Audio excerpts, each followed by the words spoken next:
Good morning. It's day 5. Going to be heading to Cooper Brooks Falls lean-to. Unfortunately, it's going to be about close to 16 miles, and I'm feeling all right. My joints all feel good. I got one foot that's got a little bit of a owie on it. I've put KT tape on it. Luckily, the trail all looks mostly flat except for one small hill to get there. The question is just whether it's gonna look like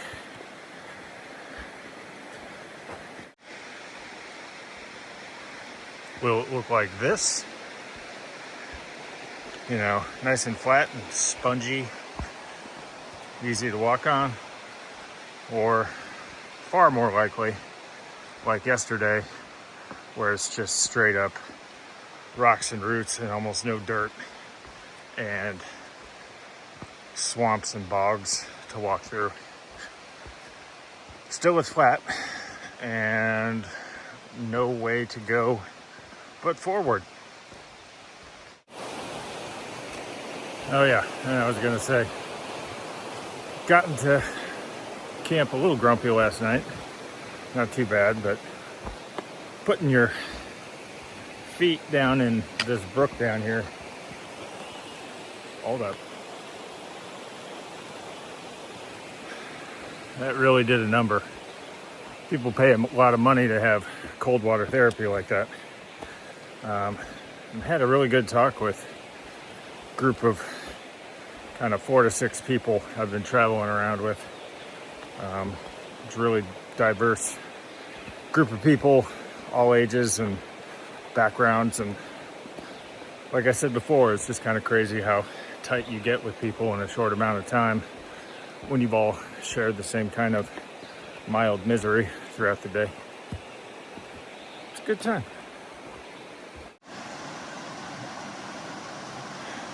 Here we go again. I feel positive. Water bottle secure. Wish me luck. One of a few logging roads, fisherman roads out here in the 100-mile wilderness.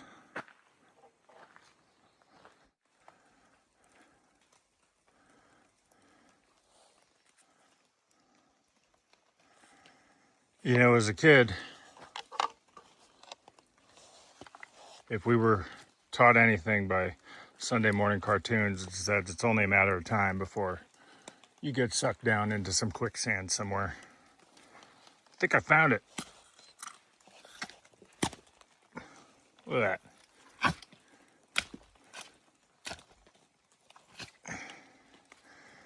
There's no vines around here to pull myself out with either. I would like to continue walking because it has been pretty flat and pretty decent ground, so maybe that's why we're able to do 16 miles today. But my water bottle is getting low and it's time to refilter, so I think it's time to check out what we got out here.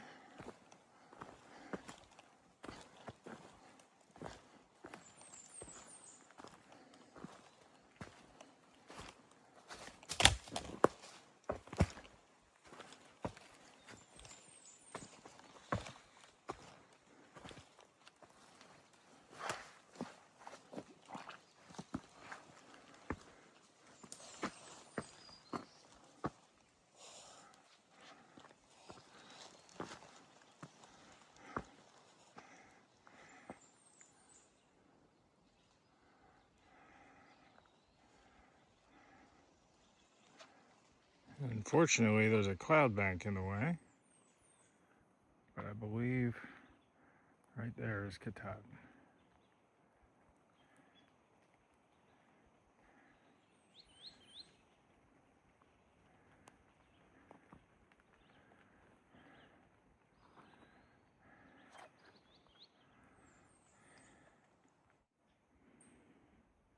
We came from up there. And this is a good example here of what a lot of the trail has looked like yesterday and today. A lot bog here, obviously. This is pretty dry. See if I can get over this without breaking my teeth on something.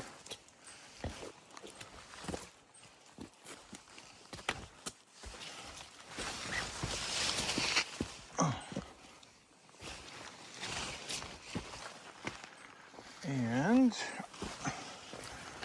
welcome to Patamawayo Beach.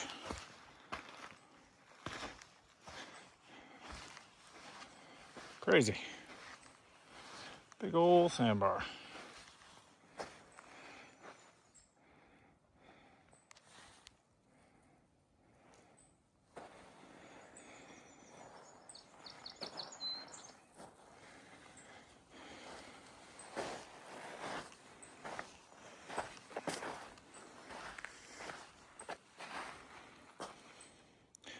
Gonna drink some water, take a little rest.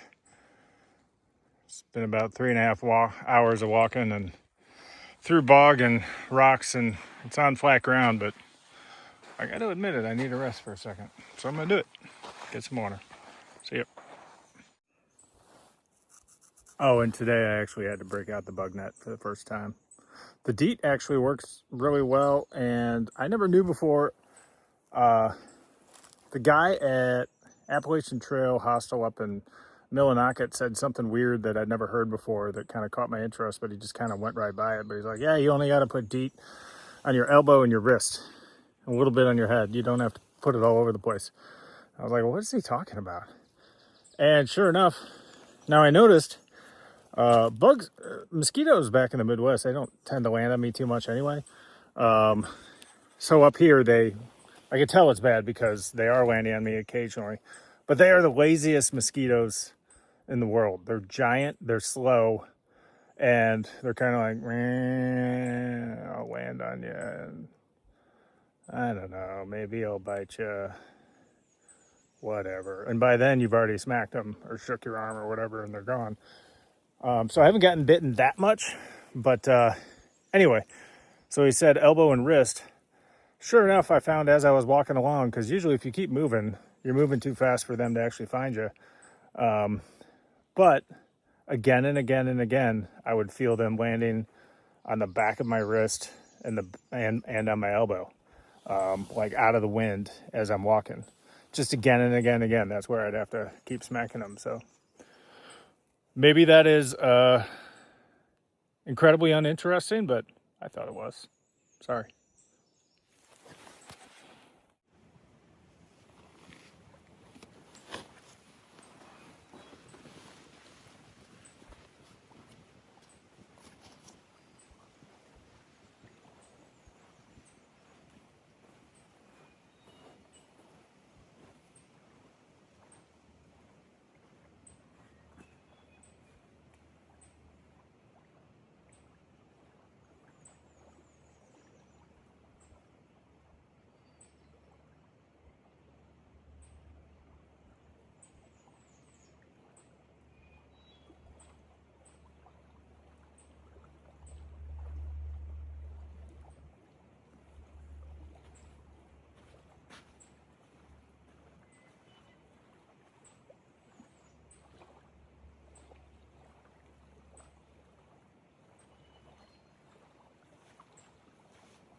Just like that, you got some filtered drinkable water.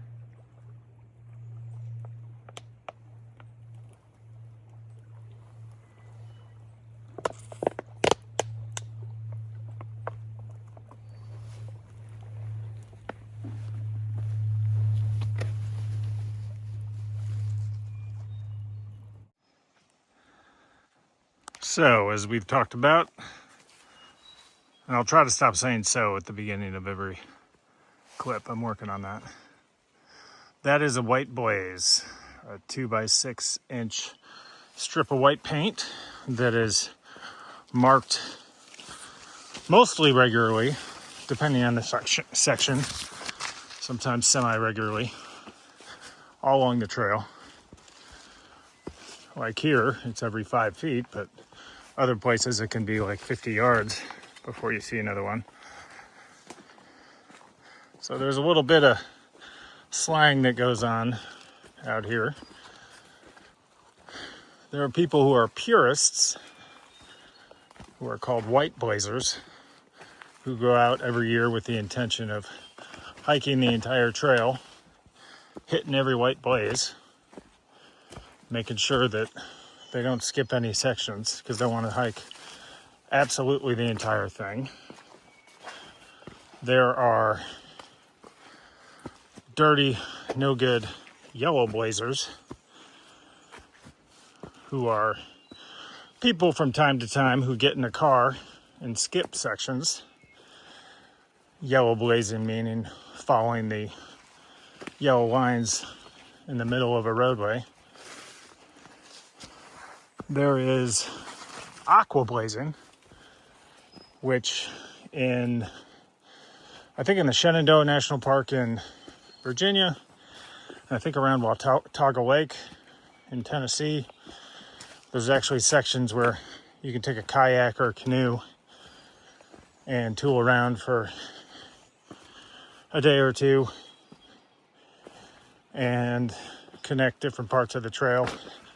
So you actually end up missing some of the actual trail miles. There is green blazing, which I think should be self-evident, just smoking along the trail. We have pink blazing, which is slowing down or speeding up because there's a girl you fancy that you're trying to make sure that you keep pace with. If you are attempting to keep pace with a guy, they call it banana blazing. Let's see what else. There is, I think it's like gray blazing or web blazing, which is just talking about in the mornings, all the spider webs are out. So you end up getting your face completely filled with spider webs. There's also, interestingly enough, something called brown blazing. Brown blazing. So, in many parts of the trail, most of the shelters have a privy, basically just an outhouse. And brown blazers are people who are doing their utmost to never have to dig a cat hole in the woods. Because a lot of people just are not into jumping off into the woods and doing their best bear impression. So they try to make sure that their call of nature only comes every so often when they happen to walk by a shelter. So, my feeling on this is, I'm not against using an outhouse, and actually I think outhouses and doing your business in the woods is actually way cleaner than what most of us are forced to put up with, high school locker room or a rest area or your random gas station on a long road trip. There's some scary experiences we've all had doing that. But as far as saying that outhouses are superior to just going off into the woods by yourself, where you're in control of everything, I always put it like this. What if it was just me? What if I was like, hey Bob, I dug a giant hole in my backyard. You want to come poop in it? And Bob would be like, you dug a hole just for me? And I say, oh, no. There's been like 50, 100 people have come here and pooped in it. You're just going to be the next. And he's going to be like, well, what about, well, you must clean it all the time. And I'd be like, oh, no, we never get out there to clean it. It just kind of sits there until we decide to, move the platform and leave the giant hole behind. I'm just saying, something to think about. Now, that being said, there are things in the woods that you do have to watch out for if you're doing your business out there. There's mud, dirt, leaves, just getting a little bit grosser than usual. You got your poison ivy or anything else, thorns. The flies and the insects aren't too bad for the most part, but I did have one experience in the Smokies. Luckily, I had finished and cleaned up my hands, but I had not yet gotten all my clothes back on when I learned that either on top of or adjacent to where I had made my deposit must have been a nest of ground wasps, which, hornets, wasps, bees, whatever they are, there are some that make their home in the ground.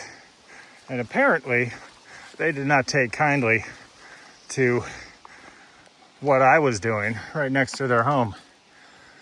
So immediately I'm grabbing all my stuff, don't have time to pull up my pants, and I'm running up a hill even though I'm exhausted. It's the last day. And all my buddies were waiting like 50 yards down the trail. And I come running up this hill out of breath, even more than I am right now. And they say they just see me rounding a corner with my pants around my ankles, and I'm yelling, "Bees!"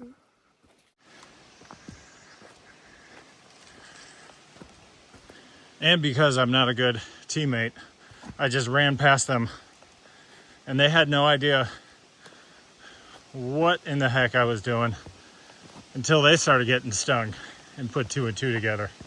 So my poor decision making made everybody who was exhausted have to do a little sprint for about 50 yards.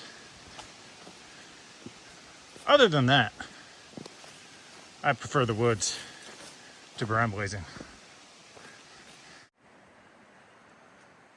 Just crossed that river crossing without having to take my shoes off. Went up over those rocks and over that branch up there. But one of my friends that I'm walking with has told me this next one is going to be a different story. So we're going to see what we shall see up here, right around the bend.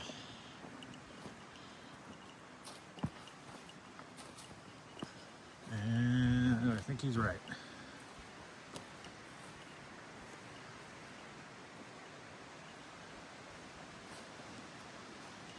Let's see what we can do here.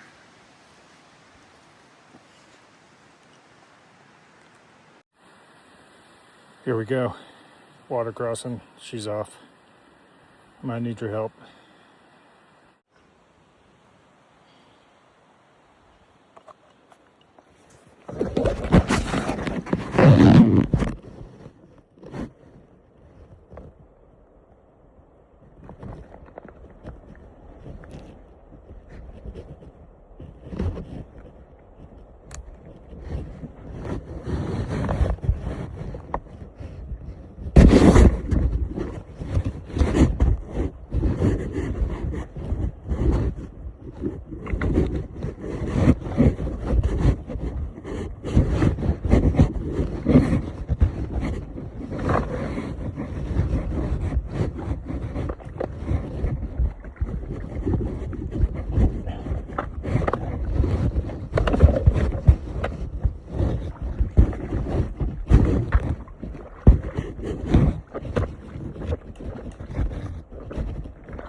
I know. I know. I spent 5 minutes standing up and down, and I just took my on and off. Yeah. Yeah, I just do, or like socks and insoles. Because you're going straight through it.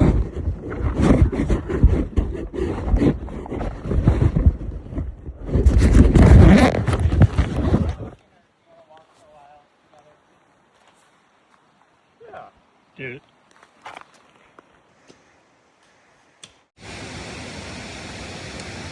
It's been a long 16-mile day. I was a little spent coming in here today, but it is a nice place to spend the night.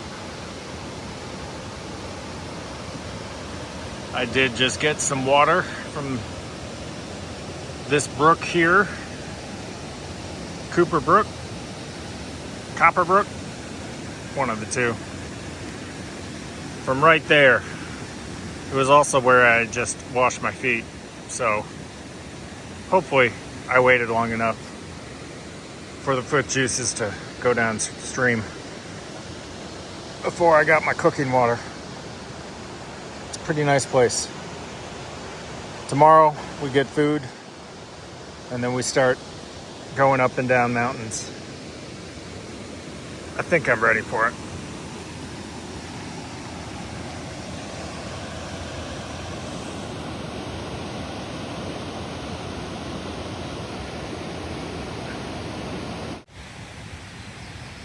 It's about 6 o'clock, still at Copper Brook Shelter in the morning, obviously. We got our food pickup today at 11 o'clock, and it's only 3 miles from here, a short incline, so there's no point in leaving as early as we usually do. So still got a couple hours trying to rest up, which I'm thankful for. Joints feel fine, but the last 2 days in the wet, even though it's been flat and long, even though it's been flat, it's been pretty long walks and lots of rocks and roots. And like I said, my knees and hips are fine, knock on wood, but my feet are not drying out, and my feet dry out at night, but my socks are not drying out. So even though I've got a couple pair, I've got one more dry set, but I don't want to start them because it's supposed to start raining tonight, yay, for a couple days. So I want to try to get at least one more day out of them. So I am thinking about moving to trail runners once I get to Monson. But we're hitting the elevation now. The mileage is going to go down. We think we've figured out a way to drop the mileage a little bit and still get out of the 100 mile with the same amount of food. But I think after Monson, and once we're not out in the middle of nowhere and kind of have to get out by a certain day, I might slow down or definitely check out my options with taking more breaks during the day or something like that. I bet once I figure out a foot solution, everything will be fine. That's really the major issue right now. And rain over, I may not film a lot over the next couple of days because there's going to be rain over a lot of the elevated parts. So I'll try to get some shots, but I might just be walking through Cloud Bank. You know, I started going bald when I was 20, but I still brought a comb out here. I just couldn't part with it.